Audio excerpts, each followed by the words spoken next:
10 April 2025 খুলে দেওয়া হলো আইআইটি প্রেমবাজার সংলগ্ন গেটে সাইডের দুটি গেট সাইক্লিস্ট ও পথচারীদের জন্য।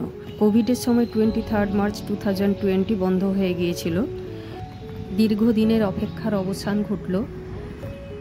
মাননীয় ডাইরেক্টর মহাশয় নারকেল ভেঙে ফিতে কেটে গেটটি শুভ উদ্বোধন করেন। আইআইটি খড়গপুরের মেন গেট দিয়ে সোজা নাক বরাবর যদি আসেন তাহলে এই প্রেমবাজার সংলগ্ন গেটটি।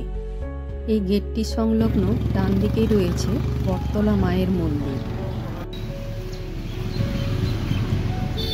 গেটটি ওপেন করার আগে এই মায়ের মন্দিরে পুজো দেওয়া হয়।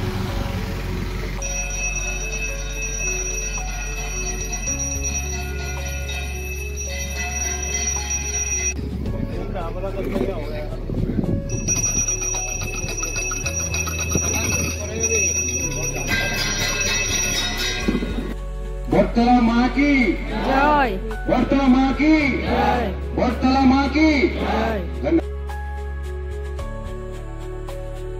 কারণ আপনাদের সাহায্য ছাড়া এটা মেনটেন করা অসম্ভব, কারণ আমরা এই গেট কেবলমাত্র পথচারী এবং সাইক্লিস্টদের জন্য খোলা হচ্ছে আজ থেকেই, এবং মাননীয় ডাইরেক্টর মহাশয় আজকে উদ্বোধন করবেন।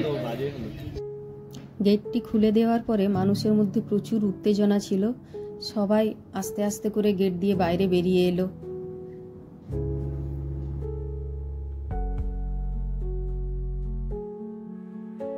সবশেষে মন্দিরে সবাইকে প্রসাদ বিতরণ করা হলো।